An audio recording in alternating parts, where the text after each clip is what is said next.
Hi, I'm Maureen O'Brien. This is the Sirens of Audio. What are you doing, my Mondasian comrade?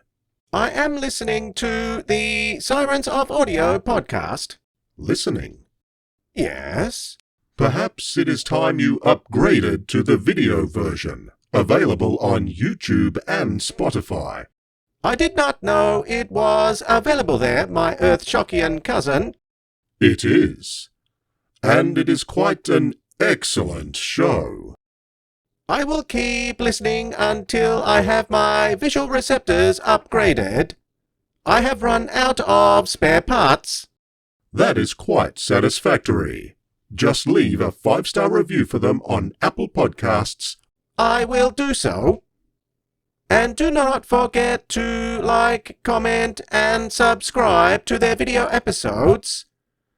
I hear that helps more entities find out about them. It does. Many thanks for the reminder. Now, let's get on with this week's show. I hear the content is excellent. Can I pause briefly to nip to the loo? I'm suddenly because I've had a lot of tea. Not a problem. Yes, we can. You can cover this in some sort of form in the edit. Yeah, Otherwise, this bit might be fun in itself.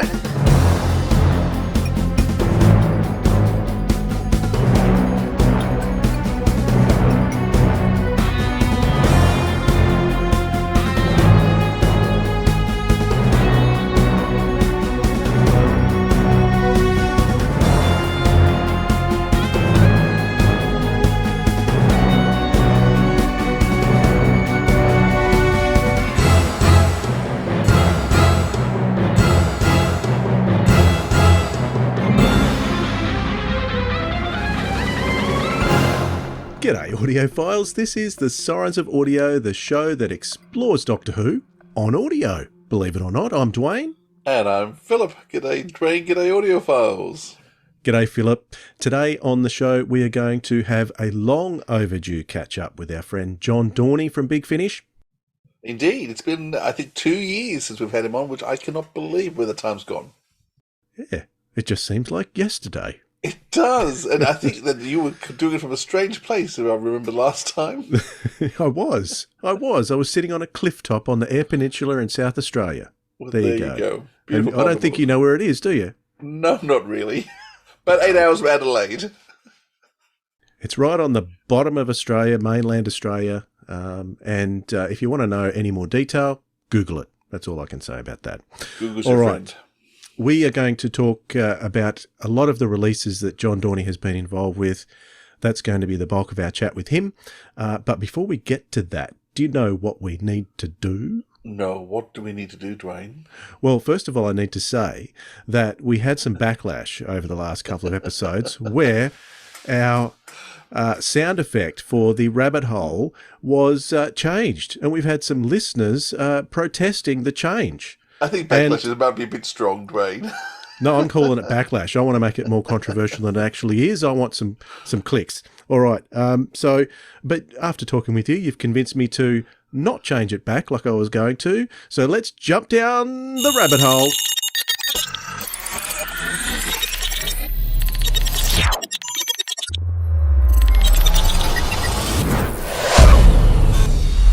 All right, here we are. We're down the rabbit hole.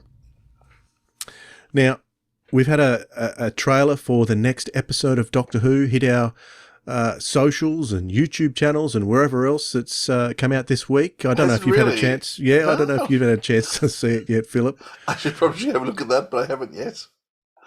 But it just got me thinking about Big Finish and the trailers that Big Finish produce because I love a good trailer. It really whets my appetite. If they do it right.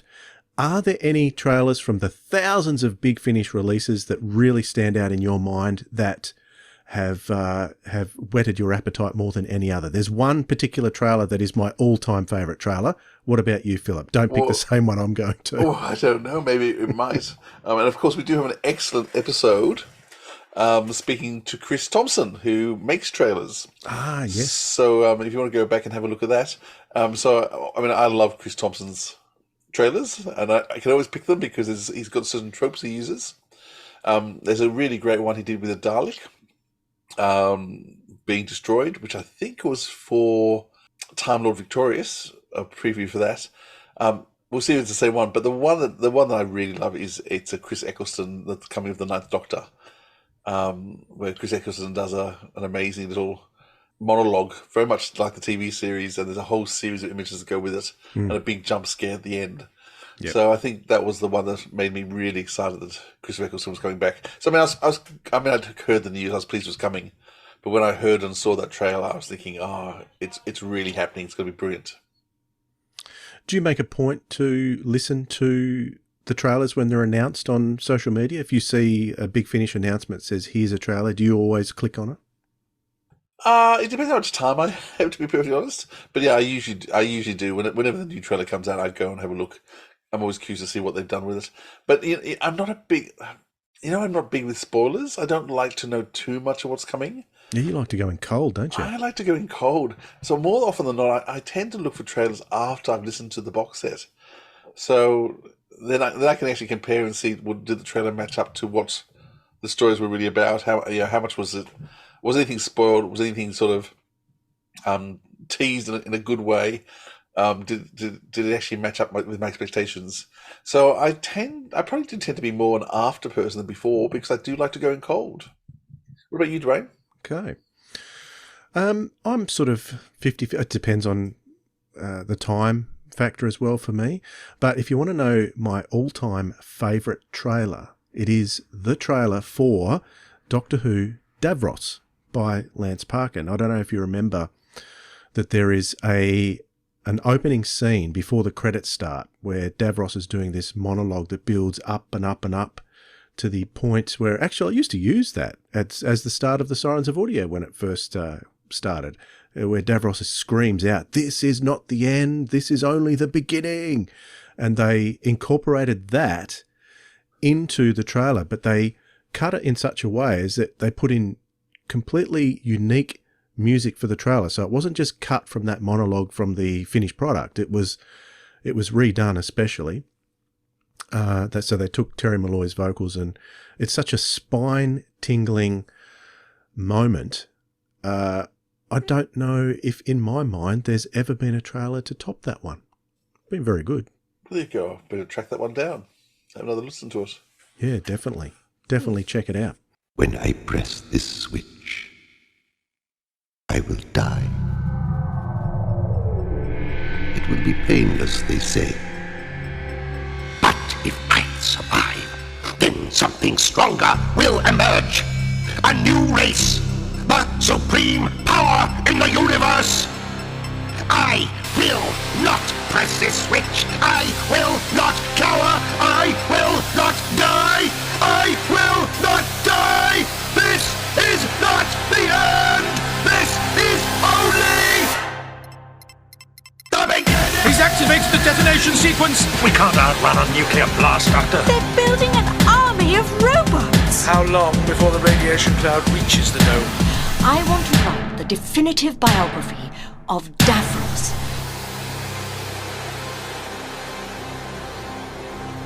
If everyone had the equation, then the whole system would collapse. All right. That'll just a little rabbit hole topic today. What do you think? We'll get back. I think that's good because I'm sure John's going to talk for a while. Yes, we'll throw in a trailer for one of John Dorney's stories, and we'll be back in just a moment with the man himself. From Big Finish Productions, Doctor Who, Shadow of the Daleks, Volume 2. What are you doing in my laboratory? Now, come on. There's no need for that.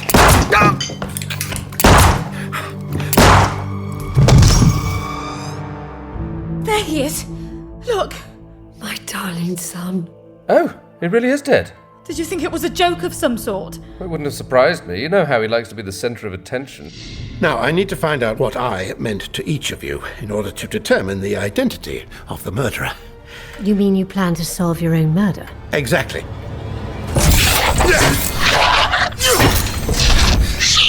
What in the name of... You can step in and help at any time, by the way. It's been a while since I used a broadsword. Oh, look at that. I'm better than I remember. You're saying this is a little more complicated than just a crash? Yes. You see, this isn't the first time we've met. I've recently encountered several people who look like you, over and over again, spread out across the whole history of time and space. That's amazing, but weird. Perhaps. I think there's more to it than that. What's worrying you so much? Something called a Dalek. Stay where you are! All right, we're not going anywhere. What are they? Can't you guess? Surely the voice is a clue. Robots? No, mutations. There's organic life inside those shells, not that you'd notice. Even if they're as violent as you say, they can't be that much of a threat. You'd be surprised. Obey or you will be exterminated! The shields are holding for now. I'll boost them as much as possible. Lock the doors. Well, somebody didn't pay their electricity bill. It's still rebooting. Low on power. Whatever the Daleks are up to, it's the cause of all this, I'm sure of it. And speaking of Daleks, that's the door locked. We can't get in. Status report! Time Lord and 3 unknown humanoids located. Destroy the Time Lord and the humanoids! Exterminate! Exterminate the Time Lord!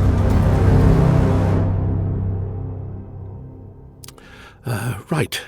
So, I think the idea is that I'm supposed to just get on with it now. Apologies then to those of you who are still listening. I suppose there are some of you out there listening. It's really rather hard to tell from here. Big Finish. We love stories. John Dorney, thank you for joining us again. My pleasure. Thank you for having me again. So it's been almost 2 years since last time we spoke to you. Now, in that Wow, time, is that? it is. So, it's just flown, and I've just been looking at what you've done in the last 2 years. You survived COVID, and we'll talk about that a bit in a second. You've just come back from tour after COVID. Yep. You've actually completed your mission of watching every Oscar-winning film and taken that podcast in new directions. You have a book published. Yep. And I think you've written 13 stories for Big Finish, or they've been released, 4 more before the end of the year, script edited around 7 different series, and also acted in a number of things. Crikey, sounds like I've been busy, doesn't it? I was going to say, what have you been up to? What else have you been up to? Oh, yeah, I mean, just, visiting the family on occasion and playing some board games. That's the rest of the time. How did you go through the rest of COVID? Because when we last chatted, it was... We thought towards the end of 2020, we thought the worst was over. It was all going to be coming out soon. It didn't end yet. I mean, I don't know precisely when in 2020 we spoke, but I caught it twice in the interim. So I got it once at the end of 2020, I think. No, was it the end of 2020? No, it was end of 2021. I got it, yeah, and once again about 2 months ago. I am a very fortunate COVID catcher because I get quite a persistent cough for a few days, and that's it. I very much appreciate that other people have a far, far worse time of it than me. I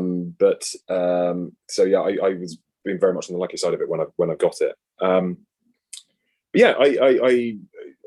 think it sort of changed the world and changed certainly a lot of the way the Big Finish do things changed because of that. It was interesting. A few weeks ago, I got an email about potentially coming to a recording of a thing, and it was literally the first time I think that's the first time I've actually been asked to attend the physical recording in at least 2 years. I think the last time I did was early 2020. Was probably Palindrome, I think. And yeah, this would have been, but I couldn't make it, which was really frustrating. I could have been in studio and seen people and had the lunch, which was just really disappointing that I couldn't do that. And it had a couple of mates of mine in it as well, which is even more frustrating and annoying. And anyway, so that is something coming out sooner rather than later. So, but it hasn't actually been announced yet, even though you can buy it on the website, and the box set title is on the website, which is something of a clue in itself. But anyway, can't say any more about that. No, that's fine. We're so used to seeing that. So as you say, in terms of Big Finish Productions, there's all sorts of advantages and disadvantages, of course. So Shadow of the Daleks was the first thing to actually emerge Yes. Out of lockdown, and a big rethink in terms of how the monthly range would work. And you had a large part in that, and the final story of bringing it all together. How quickly did something like Shadow of the Daleks have to come together? Oh, really quickly. I mean, I think going from the vague brief to having a completed first draft for me was about a week and a half, and that's pretty quick. I've done quicker, but that was quick. That was a question of doing about 1,000 words a day and just making some big, bold decisions quite early on in the writing process, and deciding what the story was going to be.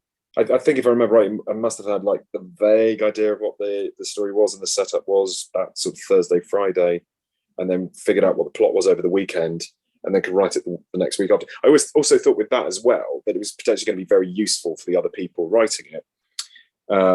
If I got the explanation and the ending locked at the beginning, so I could then build everything to that and make it all work with that. So that it was kind of important to get quick. I mean, at least one of the reasons it could be quick is because there was literally nowhere else to go. You know, I wrote it when my then partner and her son were isolated for 2 weeks, and I went to join them and isolated for 2 weeks and couldn't go out. And when all you've got to do is sit somewhere and just type, that's all I could do. And so I got through it quite speedily on that basis. As it happens, she didn't have it at the time, but we basically still had to isolate for 2 weeks because the son had the symptoms or had a cough. Again, it was all a cough. And then I sent it out to everyone else and kind of bounced it back and forth a bit over a couple of weeks whilst we sort of figured out when it was all going to happen. So there was 8 stories, 8 authors. Yep. So did you? How much influence and input did you have to each of the other 7 stories? I mean, pretty much not much at all as well. I mean, I think I just emailed out everyone. I think one or two. I think one idea I had was I think I suggested the Bodyline series cricket thing to James because that was something I always thought was interesting and thought it might be useful as a starting point for someone, and because it gave me a reason for the Doctor to arrive. I thought it's just, and because I'm half Australian, half English, so I'm vaguely aware of and that being a bone of contention between the countries at some point in cricketing terms, felt like no, that could be something to talk about. Which unfortunately meant that I kind of had to change Simon's, which was going to be a bit of something involving cricket, into something completely different. So and again, just playing around with it and tweaking it and changing it, and then sometimes changing things retroactively. I think a couple of the bits in the first 2 episodes we'd written with straight regular Daleks and then realised, actually maybe they should be Time War Daleks going back, and something like so it's an early bit of that. So then there's a line dropped in about them looking a bit more bronze, I think, something like that, and figuring out how those things fit in. Though I think that was dropped in before recording, but after locking the scripts and things like that. But then that had influences like trying to hint within Simon's that it was a sort of a work in progress thing as we went. But I'm still very proud of it. It's something that we sort of managed to pull together quite quickly, and turned out to be not bad. I think it's quite a good release, really. Yeah, it's certainly one of the ones where you often sit there thinking, "What on earth's going on?" But it drives to the next one, and it was a stunning little cast of people just replaying over and over again in different roles. I think it might prove spoilerific for anyone who's not heard it and wants to hear it. Skip ahead maybe about 30 seconds. You've had 2 years. Yeah. But I'll tell you where the thinking was. I would occasionally go, well, I'd look around other art and things and other stories, and the inspiration for that, if I remember right, it was Cloud Atlas. The David Mitchell book, and also a film that I haven't seen the film, which I think is it the Wachowski sisters did? I think it's them. So then that idea of things about reincarnation, or in this case pre-incarnation, I kind of went with as a sort of route into what it could be. The central premise of the same actors playing different roles for some sort of reason ends up being vaguely about the Daleks. Was and their voices glitching into Dalek every now and then was kind of David, but he needed me to come up with a solution of what that actually was about, and that's where it came from. Embedded into this whole pandemic era was Stranded. Yes. So you'd finished some really huge mammoth storylines with both is it the Ravagers? I'm trying to think what it's called. Ravenous is the previous one. Yeah. Thank you, Ravenous and Doom Coalition. So those 2 box sets were mighty big epic stories, huge danger, What made the decision to bring Stranded back to Earth? And was that pre-pandemic or just coincidentally worked with it? It was pre-pandemic because we wrote most of the first box set before the pandemic. I think it was a sort of a back to basics thing, really. I was very aware personally that I was a little bit thinking we kind of need to do something that doesn't involve Time Lords, because I think the previous three, Ravenous and Doom Coalition and Dark Eyes, had a lot of stuff about Time Lords in them, and I thought I just think we need to get away from Time Lords. Certainly, it was some of the influence on Day of the Master, as an example. Was I thought I want to do this big finale, but I don't want to go to Gallifrey, because we ended the previous series on Gallifrey, and how do you deal with a Time Lord eating monster without going to Gallifrey, which sort of inspired where that the story became about everyone in the universe getting regenerative powers. So it was all that it all fed into that, and I think we were all a little bit keen to do something different. I don't think we necessarily realized quite how different it was going to be initially. We kind of had this meeting in a Starbucks in central London, and me, Ken, David, Matt, David Barnes, so David Richardson and David Barnes, and Lisa McMullen, and I'd had this idea for years of wanting to do a sort of a non-science fiction story set contemporaneously. And is that right use of that? Might not be the right use of that. Anyway, and so I basically said this vague idea about what was going to be, it turned out to be wild animals. And I remember Lisa saying, "Oh, do I have to not have science fiction elements in it?" As with a bit of a kind of, "Oh God, do I have to have it just straight?" And just go, no, that's just mine. But then the more we went on with the others, we kind of realized, we've all basically done very, very limited science fiction elements in this, haven't we? And it just feeling very strange and very weird and very different, and playing with the format of what Doctor Who could be, which was exciting to do. But then obviously, as I said, we'd set it in the year it was going to be released in 2020, and didn't realize that actually was not going to be quite the same as the way we'd pitched it. There was a sense that it was always going to be set in an alternative reality that was already there, feeding into box set 1. But then by the time we came to do box set 2, it was in the middle of the pandemic. It was something like the second or third script I wrote during the pandemic was The Long Way Round. And the inspiration for The Long Way Round was me spending a lot of time thinking, well, what sort of story would gain from being recorded in lockdown? And lots of recordings and the things that could potentially sound a bit remote, and it's a bit. So I thought, it's going to be 5 interviews, and that kind of plays to my sort of theatrical origins a little bit. I think I can write just long scenes about stuff and see how that goes, and that's quite fun. And in another teaser, I've done something that's got another ilk of that, where it's a really long scene. Anyway, I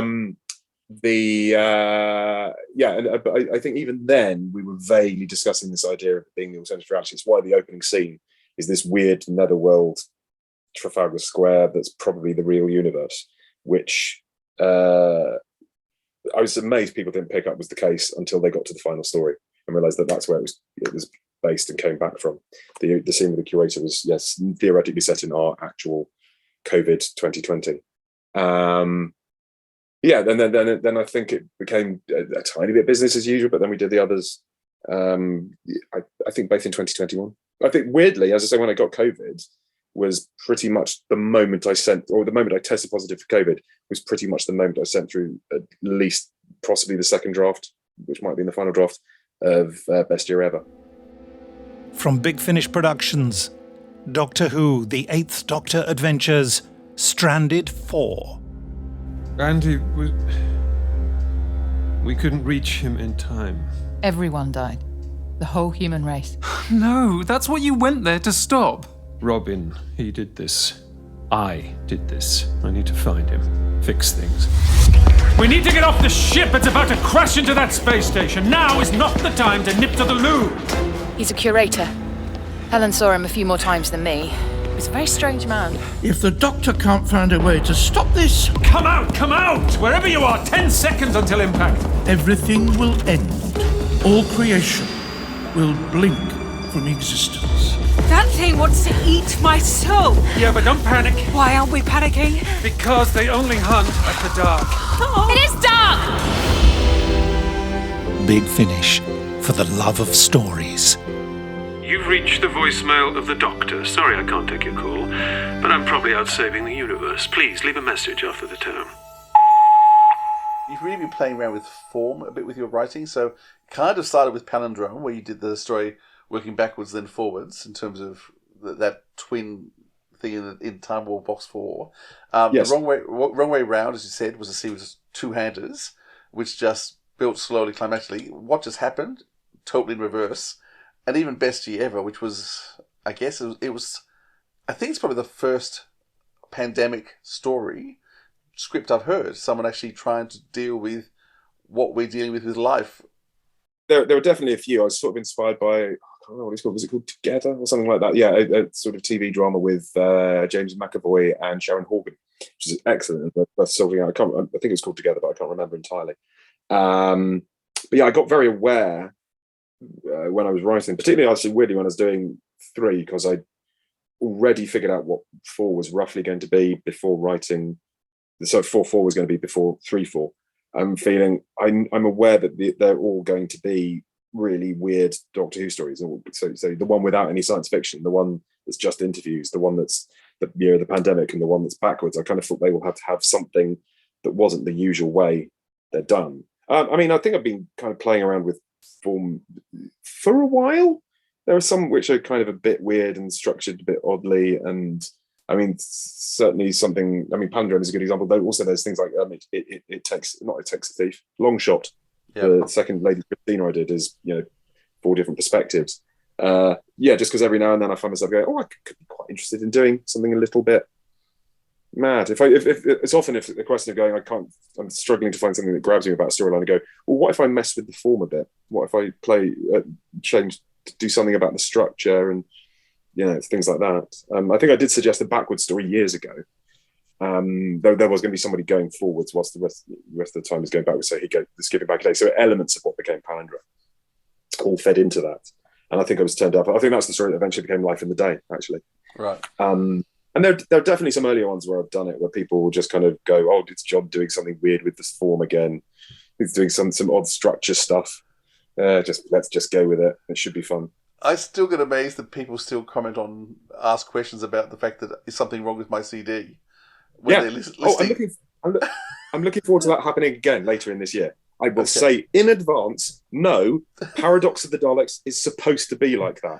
Okay, it's supposed to be like that, and you'll know what I mean when it happens. And even though I've told you this, you'll have a moment where you're kind of going, oh, hold on, is that? Oh no, John said that. Yes, now I remember. It's supposed to be like this, and you'll figure out why.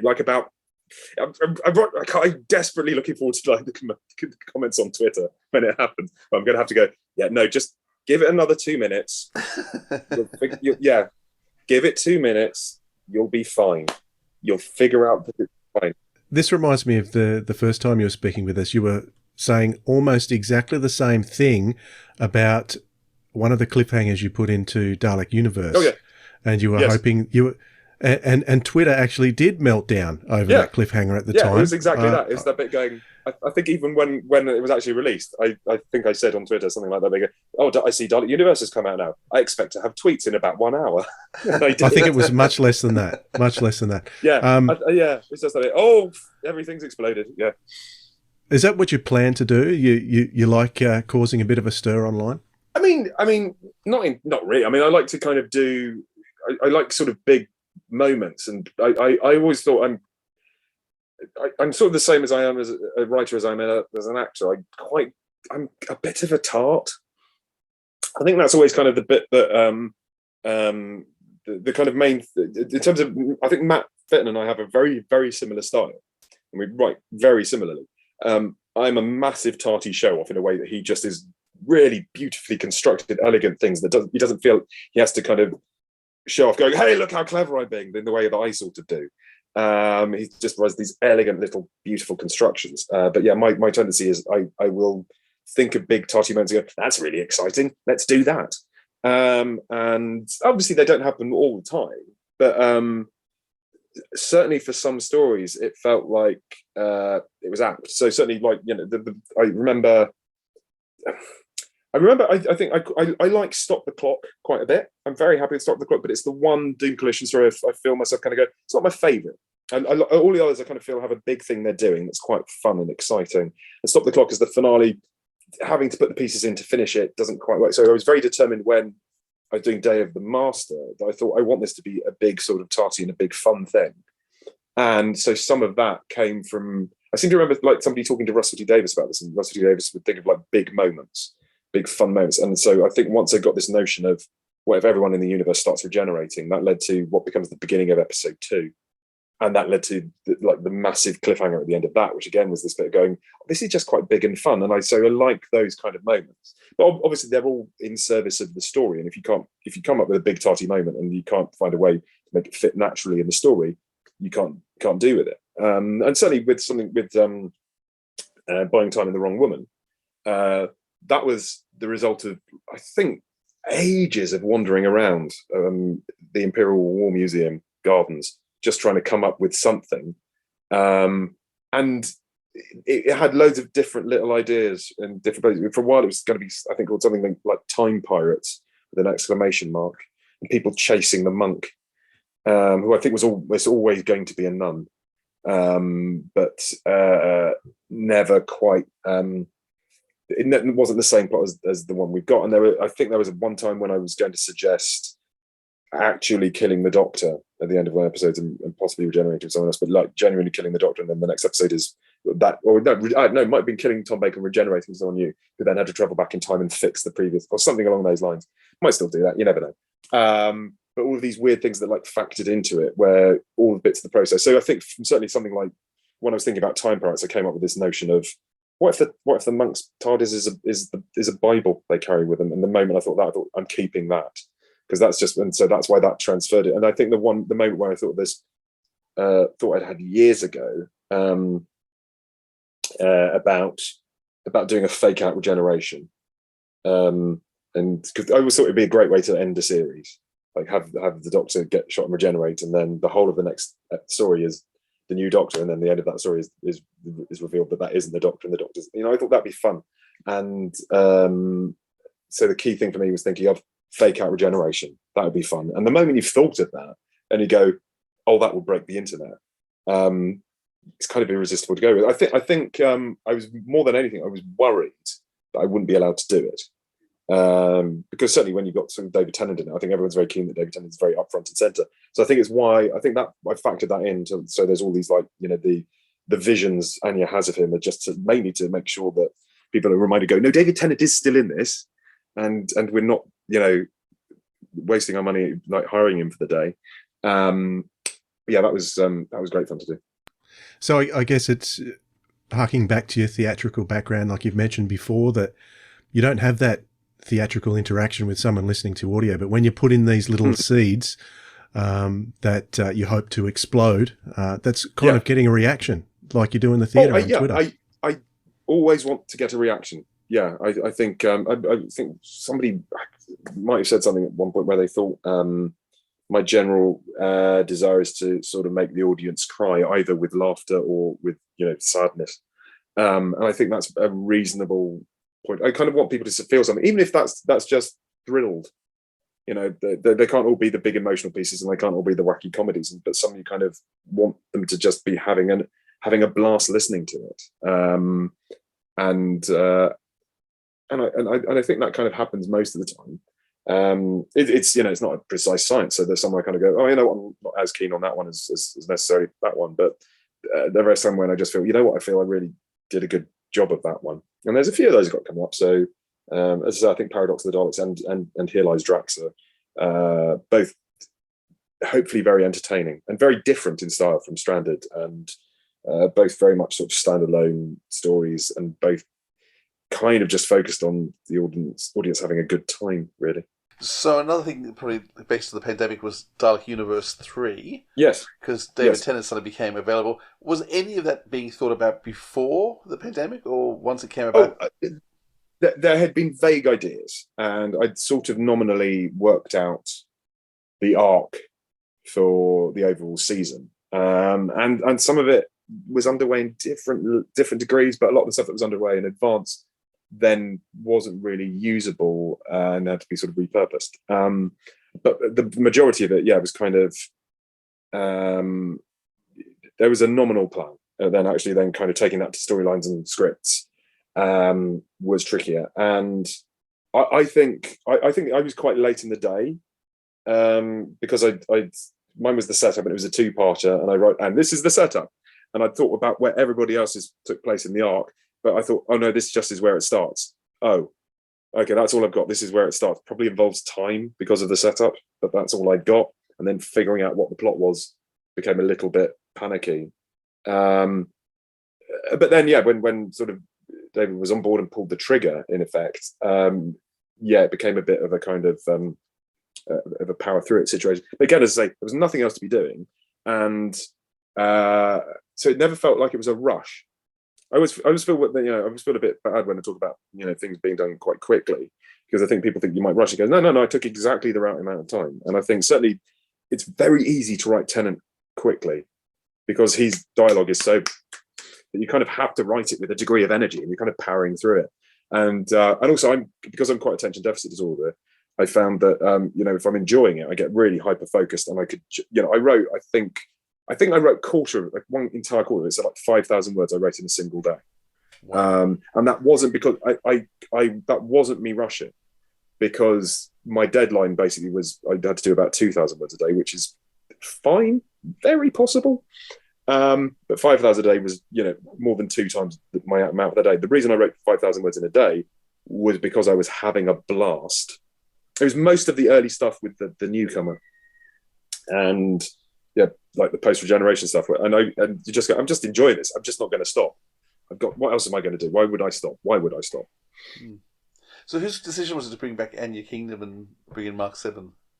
Oh, that was David, I think. I can't remember this long after the time. But that was always a definite part of the plan from him. I mean, I think we were always relatively keen to bring Anya back, and then Mark was a great character, and Joe is a lovely human. So you do like Joe then? Yeah, Joe's amazing. Yeah, so I know I killed him. Yeah, but what is it about you and male companions? You've killed off Joe. You killed off Tom Price. You killed off Harry Sullivan. Do you just like going around killing off all the male companions?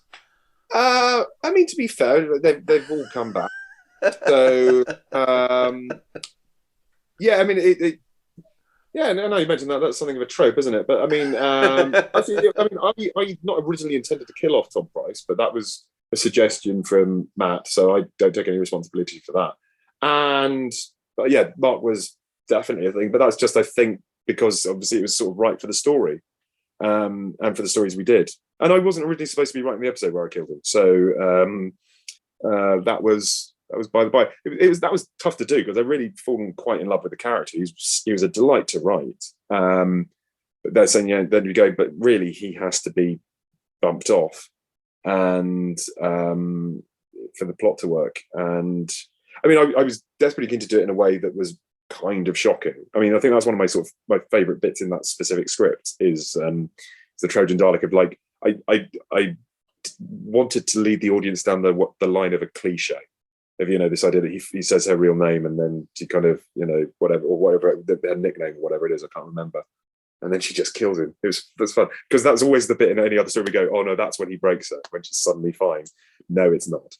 So I again, I suppose that's the thing about wanting big moments of shocks and surprises and things that people are going to remember in the storytelling. Yeah, you should have did that. I like Mark 7. I was very, very distressed. And I thought, he'll be back in the next episode, and he wasn't. I was going, oh, no. I mean, technically he is, but he's not as actual Mark 7. He's still dead.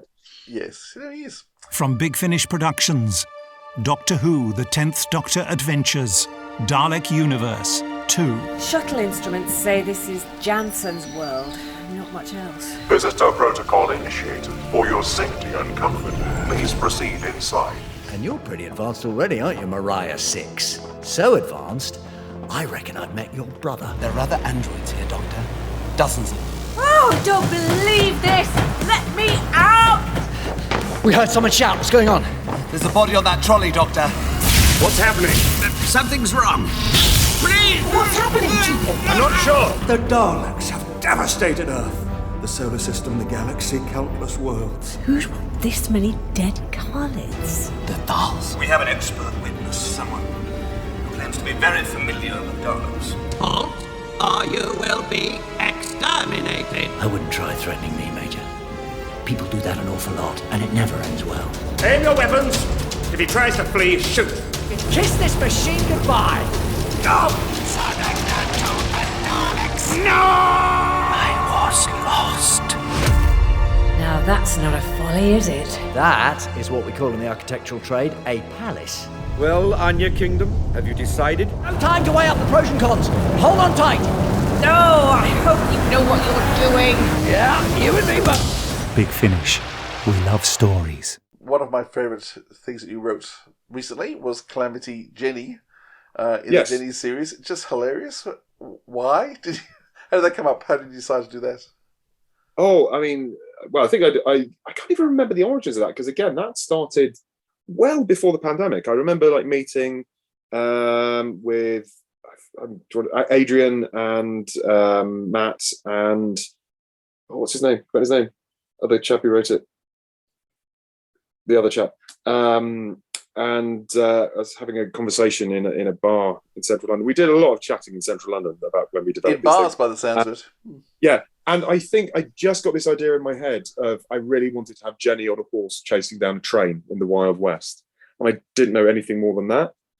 And here's the weird thing, because I wrote that pretty much immediately after Splinters. So it's coming out in about a month when we're recording this. And Splinters was another relatively quick one. And Splinters is really quite good. And I was very happy with that. But then Calamity Jenny, because I suddenly had a bit of time, I think I took about 2 to 3 months figuring out the plot of that and just really struggling. So it's kind of really weird when you can like write something and like do a plot and it's done and it's great. And it's immediately the next one afterwards is you're going, oh no, takes me some time, and I work through it and come on, just get it, make the plot work. And it took me a long time to even get the concept of it. But then weirdly, it was called Calamity Jenny in my head right from the get-go. And it took me a long time to associate that with this other idea I had about a thing that steals luck being quite a fun idea. And it took me a long time to kind of go, oh, hold on, why don't I use that? Which is called Calamity Jenny for that reason. And then working through the logic of how the plotting went. And I think I occasionally go for long walks with headphones on, listening to music that I'm quite familiar with. So my brain is just about engaged with that, but it can just tick over. So it's a little bit distracted, so I'm not distracted by too much, because there's a very attention deficit, as you may have noticed from the conversation. And just enough to kind of keep me distracted so that the brain can then go, and what's the plot? And then I just remember I got about halfway through and went, what if they're both the same Jenny? Yeah, that's it. That'll do. So it's not an evil double story. It's a story that looks like it's an evil double story and isn't. So in terms of story plotting, it sounds to me like for you, it's all about putting the plot in order, making sure all the logic works. Is that step one? Yes. So at what point do you know this is going to be an outright comedy compared to this is going to be terrifying? Because you can do suspense, you do terror, and then Calamity Jane is just a laugh a second. Yeah, it's usually quite early. I tend to go into things even before I come up. When I'm thinking of an initial idea, I tend to be very aware of, is this a comedy, or is this scary, or is this a thriller? What is it? So I think usually quite an early stage in the process, because I don't think you can even start plotting until you know the tone, really. I think with Calamity Jenny, I think Calamity Jenny, I was always very aware that it could turn it would have to be a little bit comic, and finding ways into that. I think there are even things I realised way before I started the script, like I thought this has to have a narrator, and it has to be an unreliable narrator. I'm not even sure why I thought that, but it felt Western. It felt like it was a Western thing. And I'm delighted with Michael Brad in it, who absolutely nails the tone I wanted for that narrator, who's just, gloriously rubbish at being a narrator. Which fun to do. But yeah, certainly that was an early stage. Yeah, you're going to write the synopsis, and from that point I have to be aware in order to write the storyline, I think. There's a lot of very, very funny one-line. Situational humour, which happens throughout the whole thing. there's just the progress in terms of the irony that happens, which is humorous. You also wrote a lot of very, very funny lines. Do they just come at the time of writing, or do you go back and rework stuff so that it's... No. Usually they come at the time of writing. I think I got told once by a sort of comedy producer. He said this thing that I feel seems to be true. So the jokes kind of hang there in the air. Usually, I mean, to be fair, not for everyone. This is, but sort of, you can just feel that they're sort of there and they feel natural, and you go, boom, straight into the script. Every now and then you read it and go, oh, there's a thing I've missed there. There's a joke I could put in there. But usually it's just a natural association with the moment. Well, that's at least the way my brain works. I think there is a certain degree to which, I mean, obviously that's not true of everyone, but it's certainly of writers and people who do a lot of comic stuff. It just feels like it sort of just happens because the brain trickles that kind of way. And usually, I seem to remember there's a lovely Richard Curtis quote where he talks about how he could tell if something's funny because he wanted to tell something. Because people often talk about like comedy writing teams where it's a double act, where it's two people, where they'll tell each other the jokes so they know it's funny. And Richard Curtis obviously wrote a lot on his own, and he'd say, yeah, he wanted to go and tell someone, and I'll find myself doing that. Yeah, there's some fun stuff in there. And but yeah, usually that's one of the things that's kind of I get excited about, is also figuring out what the next joke is. And it's also just largely sort of listening to the characters. They kind of like volunteer it in a way. I know that sounds insane, but I often don't take responsibility for the jokes. It just feels like what that character would say next in that circumstance. And occasionally, you can contrive it a little bit.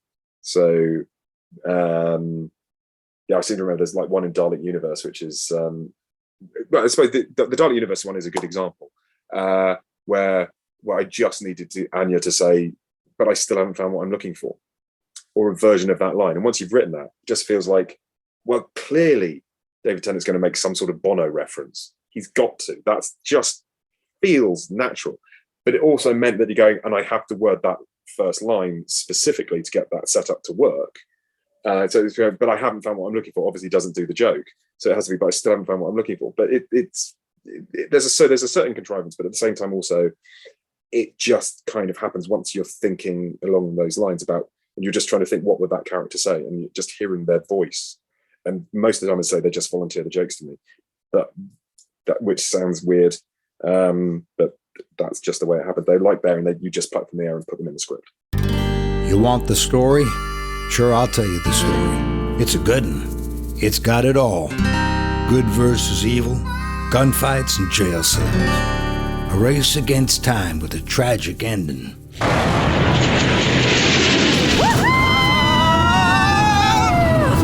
Late jump completed. That was fun.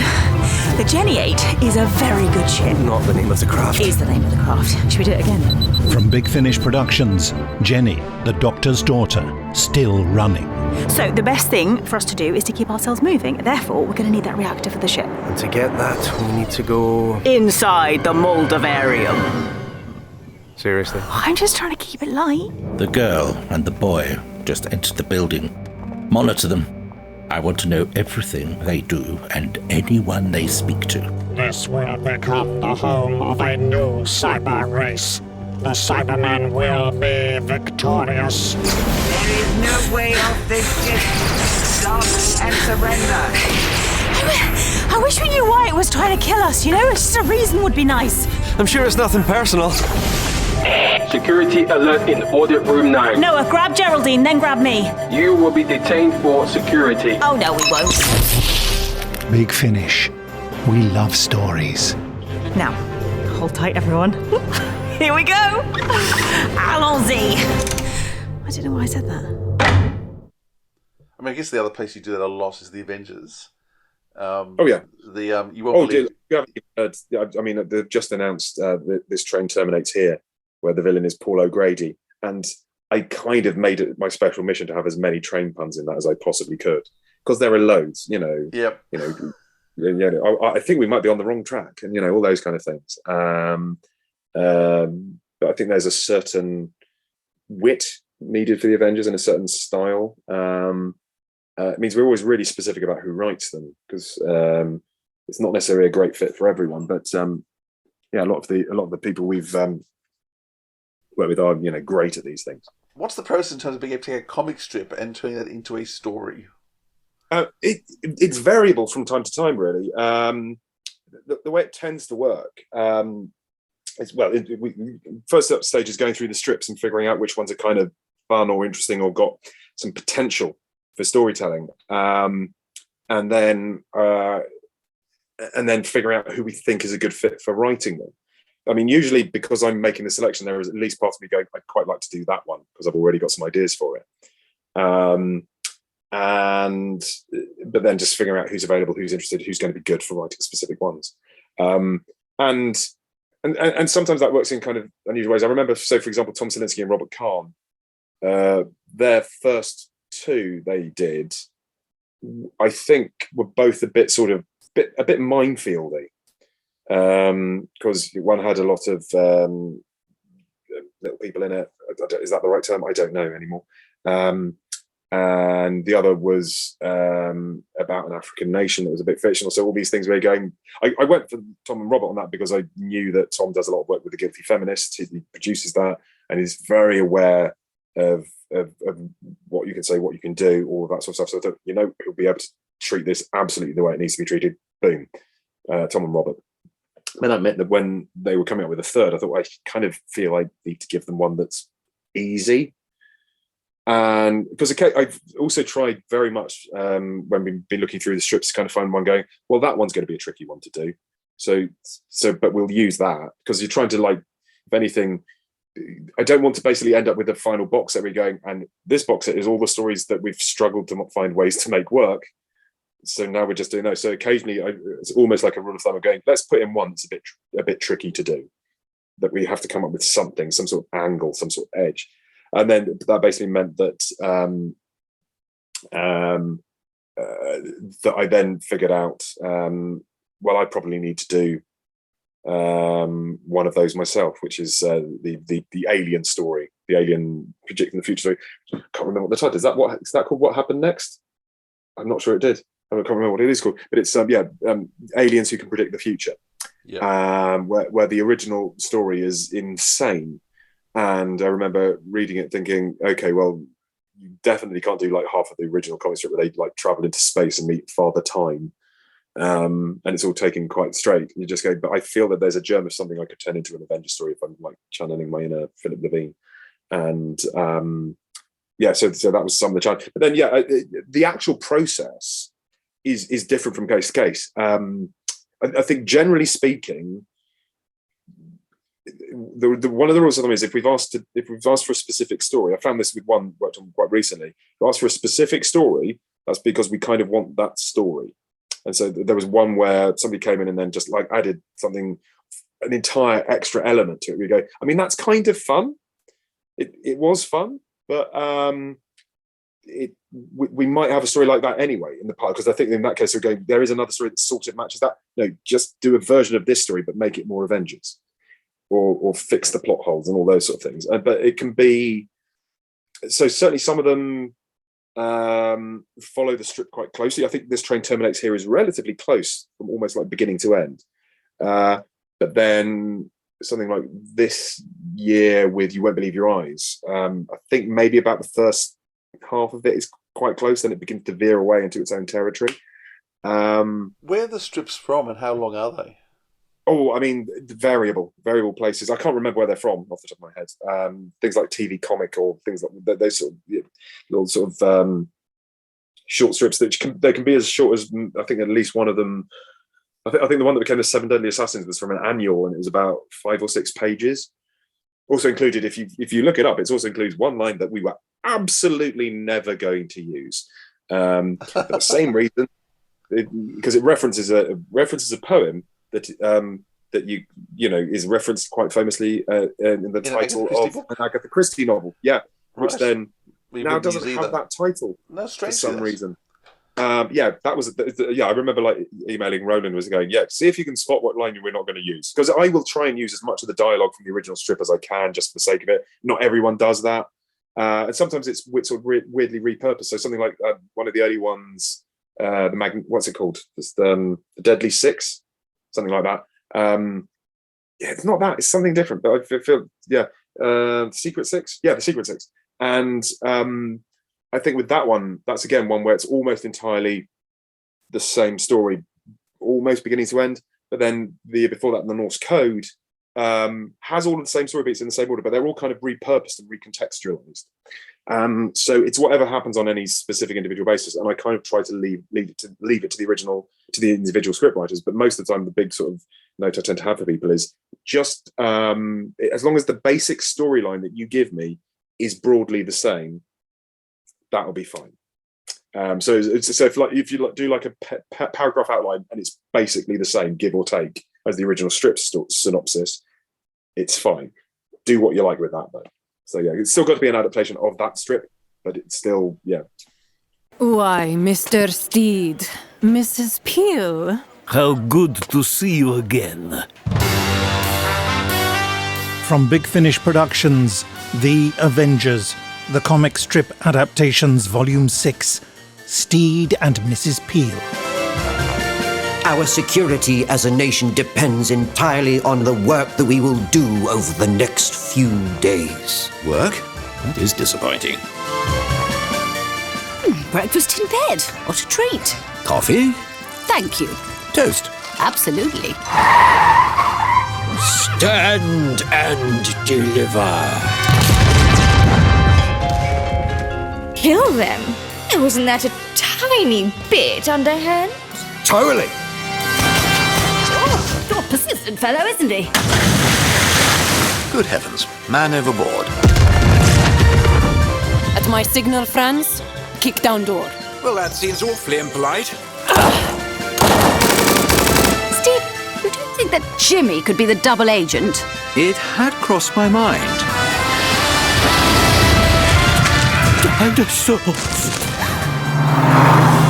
Dinosaurs? In the home counties? Apparently so. Stay still while I knock your block off. Rather not, if it's all the same to you. Hang on tight, Mrs. Peel. Steed, I don't think I can hold on much longer. Time to die, Mrs. Peel. Got you. We can't go up without getting shot. And we can't go down without getting shot. It's only a matter of time until I find you. Oh, Steed, watch out! Hang on! Can I help with your departure? Yeah. Sounds intriguing. Peel out. Big Finish, for the love of stories. You can go now, thank you. So when you did Return of the Cybermen, yes, how similar or different was that in terms of the adaptation? Oh, that was very close. That was very close because I think with certainly when I was doing the Avengers TV script adaptations, I felt that at least part of the reason for doing it is as an historical document.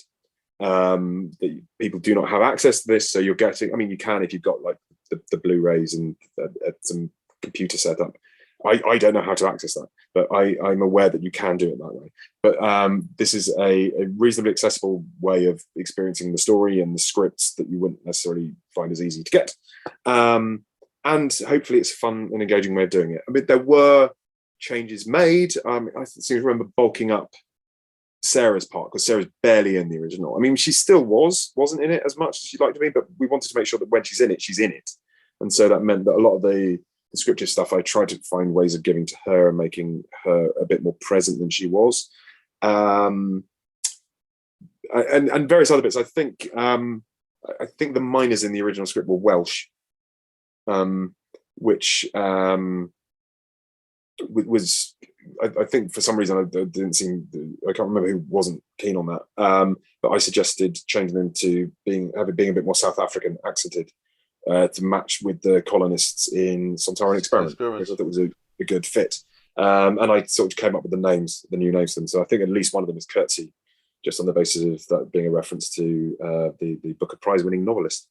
So double-winning novelist, I think. Yeah.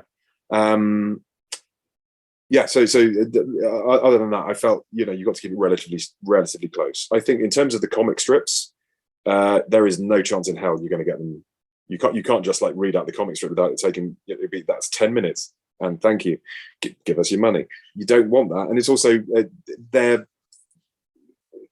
less authentic, and a good chunk of them don't entirely feel like the Avengers. So finding a way of making them work on audio was key, and also making them work as an episode of the Avengers was key, really.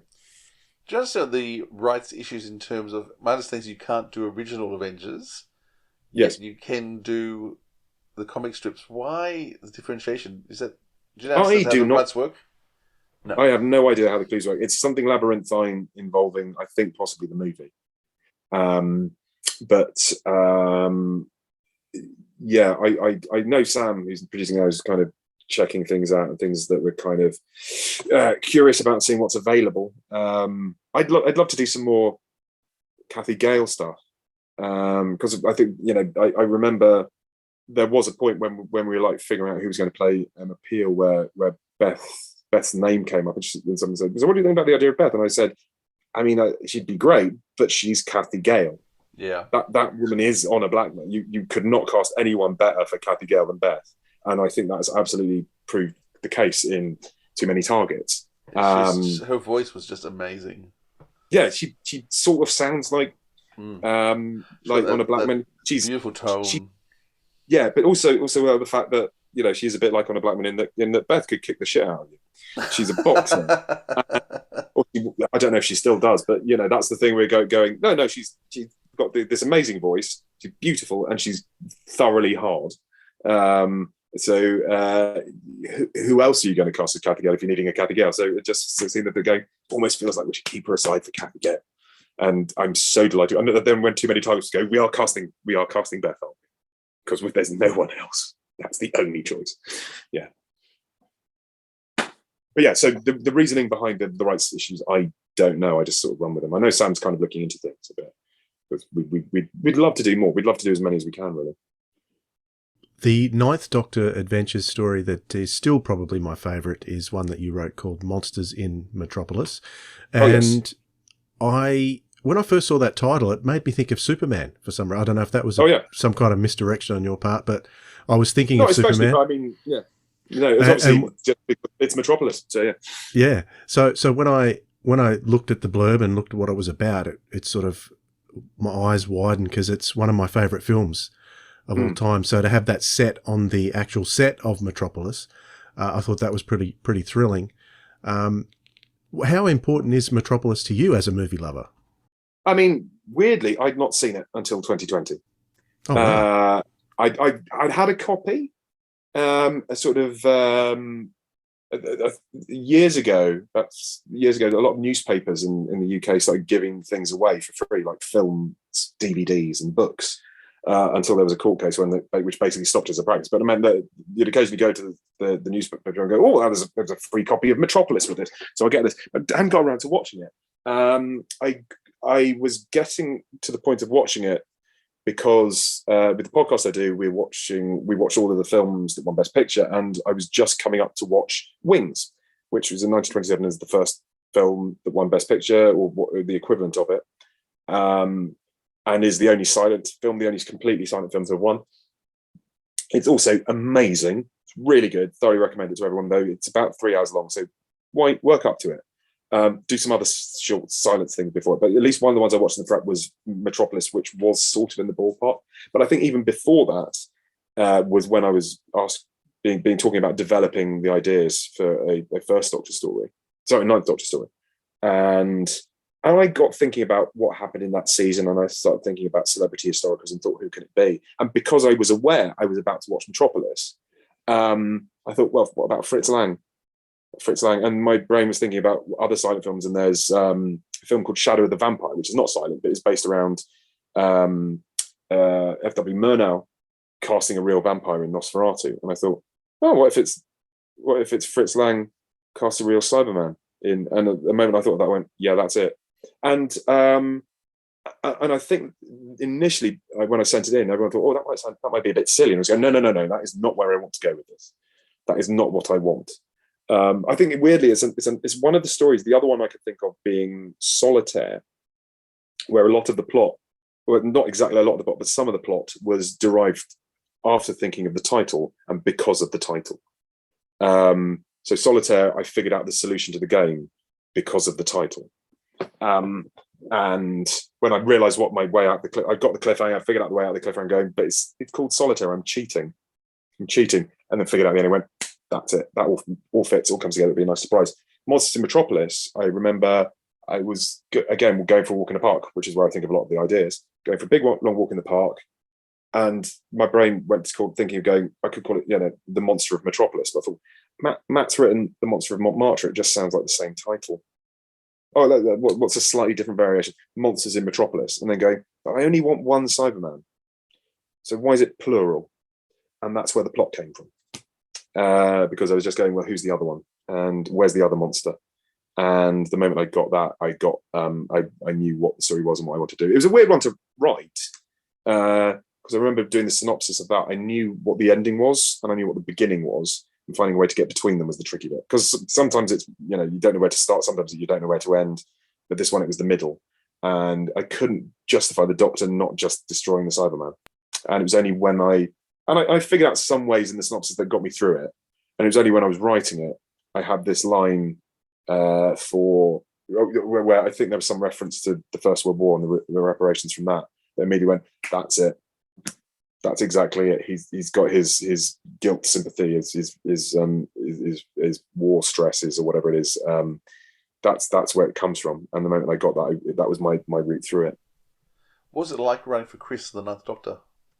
Oh, great fun. He's another one that's just really delightful to write for. Anytime you start with the Doctor you haven't written for before, which I'm narrowing down now, there is a certain degree of, am I going to be able to pull this together? Am I going to be able to capture their voice? And he was one where it just felt fun. It felt quite like it came quite naturally. And obviously I've done it again with Flat Pack, which was also great fun to do. But yeah, he's got a similar vibe to David Tennant's character, where he's again speaks quite quickly, talks quite quickly, so the energy is there. There's so much energy in Russell T Davies's writing that I think it's kind of hard not to have fun writing that character. And I think he's one I'd always enjoy doing, I think, really, yeah. What is the difference between those two Doctors, though? Because that scene at the end of Monsters in Metropolis with the Doctor speaking with the Cybermen while they're watching the movie, I think was really powerful stuff. I can't imagine the 10th Doctor so much in that kind of conversation. Right. To be honest, it's a tricky thing. I don't know if I don't know how I define it, really, because when I sort of sit down and write them, it's just pretty much this thing I say earlier, just sort of listen to hear the voices in my head, because the actors are so distinct, you can sort of see the tone. There's a faintly broken quality, I suppose, to a bit of sadness behind the humour to the Eccleston one, and the Tennant one's having a bit more fun, maybe.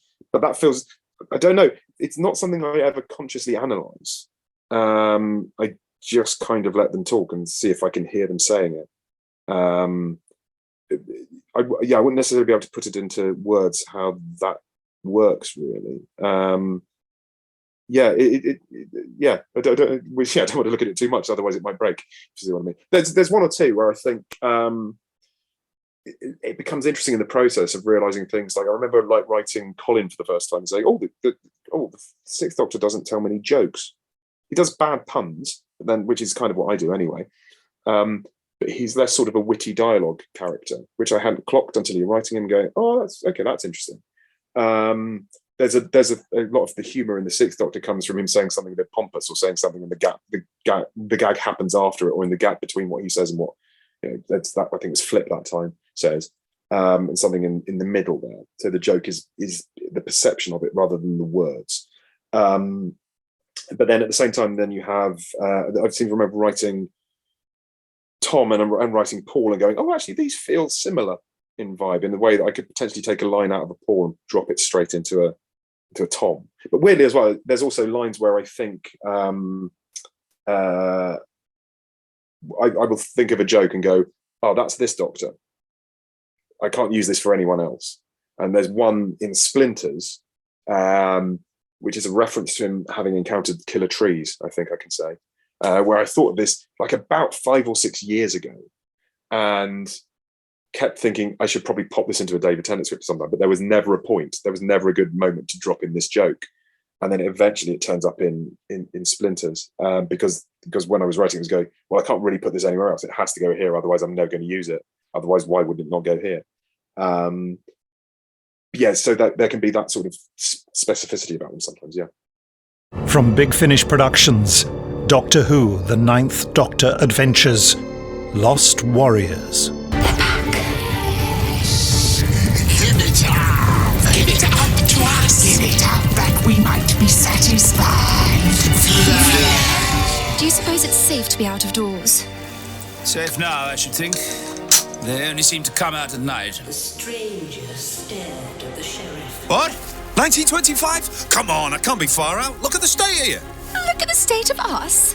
1925? Why do you keep saying that? I want to talk about your butler, Stratton. Something moves in the mist. Don't look at it. Hello, ladies. What now? I do beg your pardon. I am Queen Cruach. Oh, you're much more than that. You're Lady Macbeth. Tell this demon to leave our home. Castag. Tell him to get out of here. Well, we've attracted an audience. The pitchfork kind. I'm not afraid of you, Blue Man. I know what you bring, and I know your limits. Oh, I'm glad someone does. And the Doctor. Doctor? Yeah, now, stand still, cause if that thing turns nasty, I don't want it to take your feet off. And lights. Roll camera. Actors, go. Look at it, the pinnacle of silent film. As opposed to what other sort? You're Machine Man. I need it. Thank you. Thank you. Herr Lang, I promise you will not regret this. You're making Metropolis. Of course. Everyone knows this. Fantastic. Fritz Lang. Actual Fritz Lang. I've got a knack. I'm good with lost things. I'm sure you are. Lovely and shiny. Well, men like us. Good God. Killer Fritz. Big Finish. We love stories. So one of the things you've been doing an awful lot of is a lot of script editing. So Yes. I think in the last 12 months, Dive with a Song, Unbound, 40, Robots, Fourth Doctor, Early Adventures, Callan, I think maybe Fifth Doctor as well. Yes, been doing the... Yep. So what's the art of script editing, and how do you feel about working on other people and giving feedback, and how much feedback do you give? Oh, I mean, I give a reasonable amount. It depends how much, it's how much feedback it needs. I think for me, script editing is always about trying to help other people get the best version of their script possible. I always think that I don't want it to be, I don't want to think, how would I write this?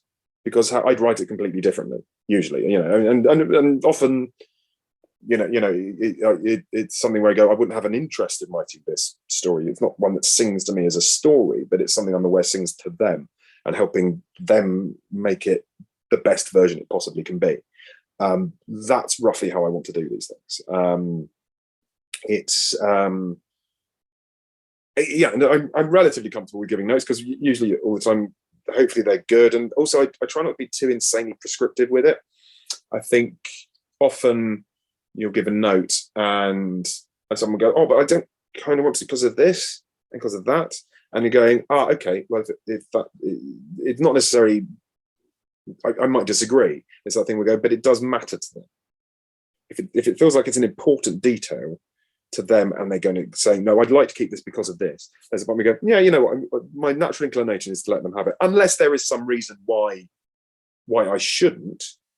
Or, because sometimes there are reasons where you go, well, yeah, I understand why you want that, but it doesn't work for an overall vision thing, as an overall thing. Because I definitely remember, I made an early mistake with one script where I did my pass on it and sent it over to the script writer to see if they had anything they wanted to tweak or change. And they literally just tweaked and changed it back, and they sent it through. And again, no, because there's at least one I thought, you changed that, you don't know why I changed that. And I changed that for a really specific reason, for the reasons of other things happening in other stories. And just, you've changed it back because you just like the original line a bit better. That's not, so I send out PDFs now. so they can't edit it. So yeah, that was. But by and large, people are perfectly happy to kind of go with it, and I think I'm happy to be edited by and large. I think ideally, with all of these things, you just want to make the scripts better. And I think if everyone can see that the script is being made better by the process, or the storyline is being made better by the process, they're all a bit happy. So usually that's good fun.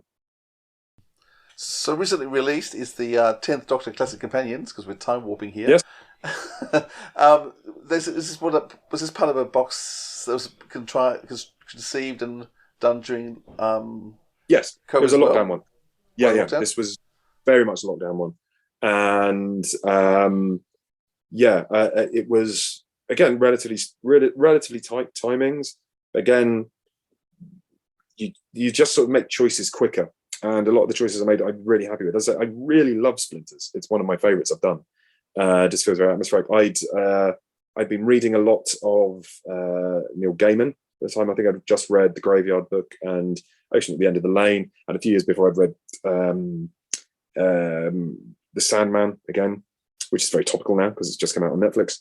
And I'd watched Neil Gaiman's Masterclass for the Masterclass thing, and I was thinking a bit in a Neil Gaiman sense, and found myself going, I wonder if I could try and do something a bit Neil Gaiman, see how that works, and started thinking about folklore, and that was my way into it. And I remembered, I think I've talked about this in various other interviews. If you, there is a walk up near Highgate in London, which goes down a disused railway, a sort of a disused, possibly might have been underground, I can't remember, but it's basically like railway track that's been removed, and there are stations and there are arches all the way along it. And in one of them, there's this sculpture of what's called a Spridgeon leaning out of the arch. And it's an amazing and striking period. If you sort of Google it, at some point you'll see this image. It's one of the key images for a Spridgeon, which is not written how it's pronounced, which I hadn't realized when I started writing the script, because I knew I'd have got in trouble for that.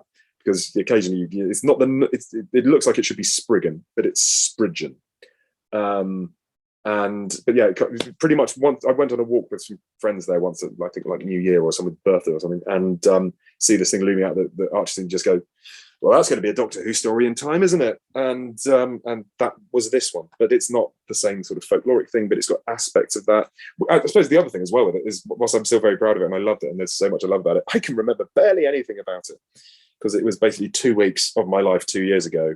And you kind of go, I remember there are some bits that are quite good, some bits that are quite funny, some bits that are quite moving. I remember Louise being rather taken with it and having a lovely time with it.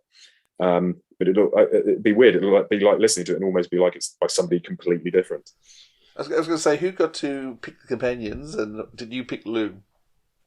I remember Matt emailed a few weeks earlier and was like saying, if you had to like work with one of these, which one would you go with? I was going, it's Leela every time. Because they're all lovely. I should say that as well. But Sarah is a delight.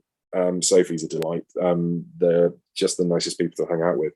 But I just know Louise terribly well, and I've written for Leela a lot, and I've worked with Louise terribly a lot. And just that bit ago, I mean, she's one of my favourite companions, both as a performer in real life, as a human, and as a character. She's a great character to write for.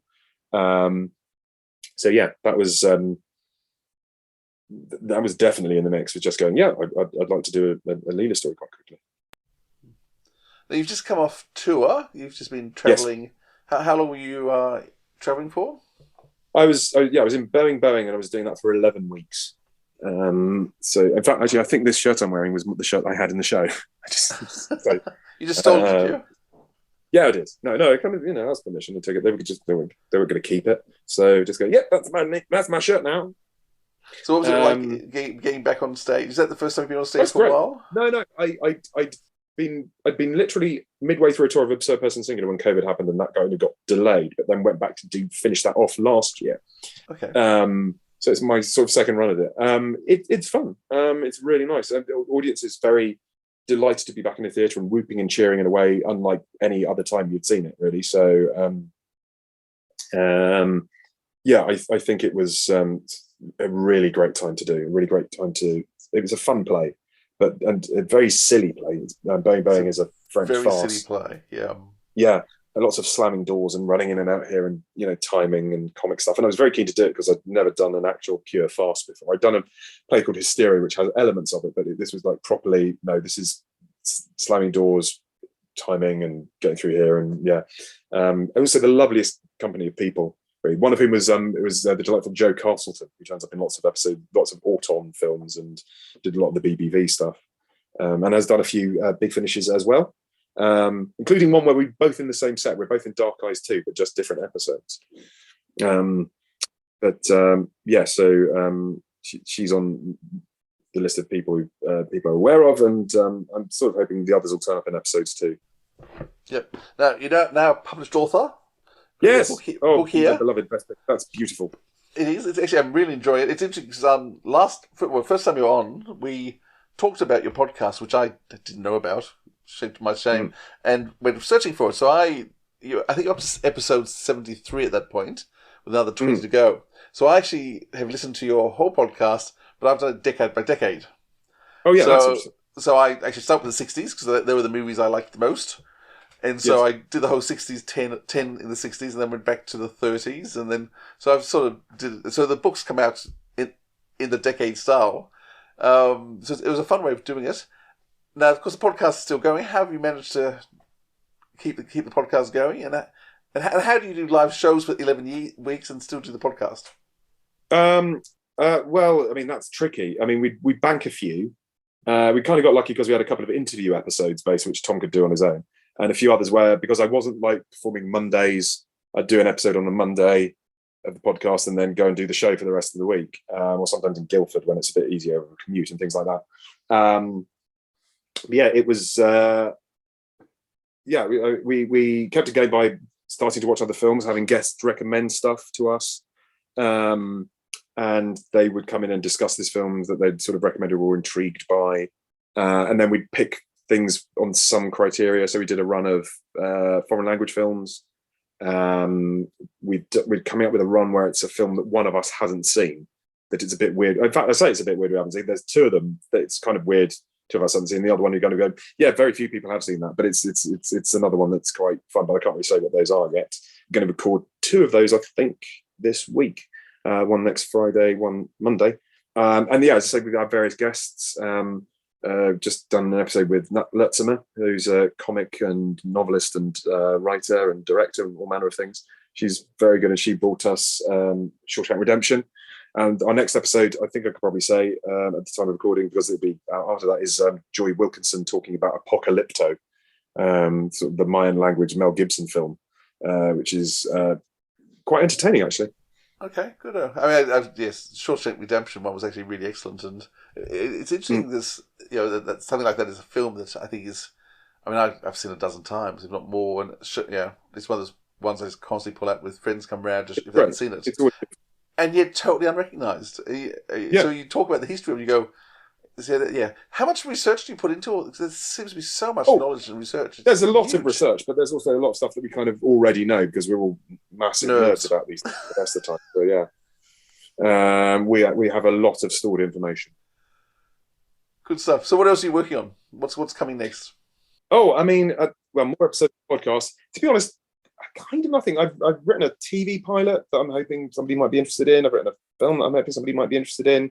Otherwise, it's mainly doing some, more of the big finish stuff and script editing things. As I say, most of which I can't really talk about. But some stuff that's quite entertaining and exciting, and one that's definitely, hopefully, going to be a very weird, mad sort of thing. Got sort of an ongoing series of things that's going to be one part of it, all a bit big and big box setty things, and trying to. It's a bit grumpy. The other day because they announced the next War Master, which is Rob Valentine's one, and let's talk about it being a bit concept album. I go, that's the phrase I've been using. I've been saying concept album about this other series, and you can't say concept album now. It looks like I'm just saying concept album again. There's stuff like that, and I've got an ongoing list of about 7 things I'm supposed to be doing and trying to come up with plots for, and I'm delighted to be able to procrastinate and not do them at the moment. So that's great. We're always very happy to help people procrastinate. It's always a delight to speak to you guys. Yeah, listen, John, thank you so much for your time again. Thank you so much for having me again. So it's always been a pleasure. From Big Finish Productions, Doctor Who, 10th Doctor, classic companions.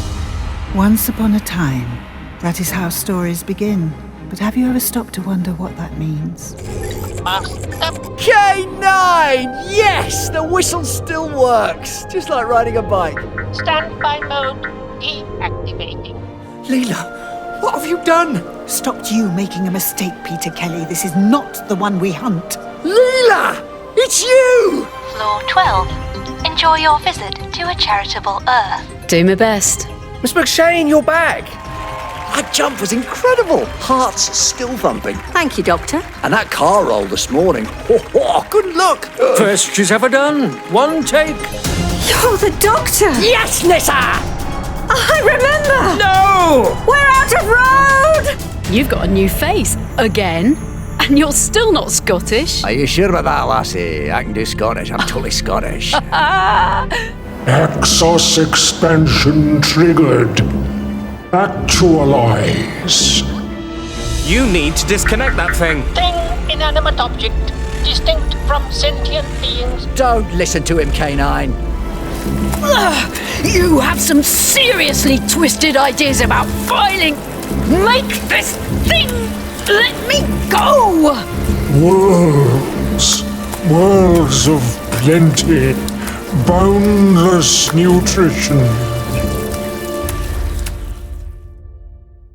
Well, it's lovely to catch up with John, isn't it? Oh, I love it with John's enthusiasm and his speed, and I think I often listen to podcasts on 1.5 speed or double speed. He doesn't have a low gear, does he? He doesn't. I can't listen to John at 1.5 speed. It just doesn't work. If anything, he needs to be on 0.75. Very good, very good. All right, well, let's offer our recommendations for this instalment of the show. And whose turn is it, Dwayne? Well, let me think. Whose turn is it? Well, the thoughts just come to me, and I'm thinking it's yours. Oh, I better go then. I'm going to recommend a John Dorney story. Surprise there. And with the approaching, actually, it's not really coming. Christmas is still a long way off. But two of my favourite stories. It's sort of one story, but it's over two sort of stories from the Ravenous 2 box set. So I don't know, people who follow the Ravenous box sets, following from Doom Coalition, from Dark Eyes. I love the Eighth Doctor. I love where they've taken the Eighth Doctor to. And the Ravenous box set was brilliant in so many ways. And in the second box set, there's 2 stories by John Dorney, Better Watch Out and Fairy Tale of Salzburg. It's really one story. It's in 2 parts, which is set in Salzburg, which is a city that I adore. It's where Sound of Music was made, so the whole Climb Every Mountain. I've been to Salzburg a couple of times. I've done the Sound of Music. So, Switzerland? Austria. Austria. And I've done the Sound of Music tour twice, which was just silly as. Oh, it was so much fun. And Salzburg is just beautiful. Like, it is the most glorious, beautiful city. But they had to have some myths in it, some Christmas myths. And so this is sort of a double, it's a sort of a Christmas story, but it starts off light-hearted. It's Eighth Doctor, it's Liv, and Helen, so Hattie Moran, Nicola Walker, and Paul McGann. The 3 of them are sensational, and it becomes one of the most chilling, terrifying stories Doctor Who has done. So if you love a bit of Christmas horror, Christmas suspense and fear, it's a story for you. As I said, the casting is amazing, the production values are stunning, and John Dorney just writes wonderfully, and this is 2 of his really great scripts. There are some hidden gems in terms of terrifying stories written by John Dorney in those Eighth Doctor box sets. I think in Doom Coalition, there is a story in there called The Red Lady, is it? The Red Lady, which we did review that at one point. Yeah, that's often voted as most scary Big Finish episode. Scary as, yep. Yeah. So, yeah, great recommendation. And I've got to say, the Ravenous series did appeal to me personally more than the Doom Coalition. I do recall enjoying Ravenous more because it was really, really scary towards the end there, and the story about the Ravenous and how they came to be and everything was just really, really interesting. I loved it. So I must go back. I've only heard it once, Philip. I need to go and listen to it again. Listen to them again. And just the way it takes folklore and blows folklore up. And, of course, it's got the first robot story in as well by Matt Fitton. Actually, in that box set, I think it is, if I remember correctly, off the top of my head. Escape from Kaldor. That it is. So the whole robot series came partly out of this box set as well. Yep. So really good. Mm-hmm. Now, what about you, Dwayne? What are you going to recommend for us? I'm going to recommend a podcast, and there are quite a few podcasts out there that are looking to Big Finish and reviewing more and more Big Finish. And recently, the Cloister Bell podcast had our good friend Kenny Smith guesting. How dare he go to another podcast and talk about Big Finish? That's just outrageous. Disloyal. And Storm Warning as well. He's already done that with us. But I gave that another listen because I love listening to Kenny. He's very, very passionate about the Eighth Doctor. Of course, he's got his own podcast, Pieces of Eighth. But when he was guesting on the Cloister Bell podcast, he had a bit of a cold, so his voice was deeper than usual. It was great. You know, he does that. Scottish. Yeah, proper Scottish. So that was. I can recommend I could recommend the Cloister Bell podcast, particularly the episode with Kenny Smith, where they're doing a review of Storm Warning. So that's very, very good. And keep an eye out for other podcasts too. There's one out there called a podcast of Spurulous Morality, I think it's called, which does a lot of. They're not exclusively Big Finish, but they do an awful lot of Big Finish, and they've also recently had Rob Valentine on guesting as well, talking about the recent Sixth Doctor box set, Purity Undreamed. So if you want to hear a bit more about that, you can go and listen to Rob's interview there. And Philip's looking at me going, why are you sending everyone away to all these other podcasts? I've got no idea. But yeah, good stuff. It's great to get a buzz going about these wonderful, wonderful audio stories that we love, and we want as many people to love them too, don't we? We do. Though that being said, we'd love you to recommend and rate our podcast. Give us some 5 stars on Apple Podcasts. Subscribe to our YouTube channel.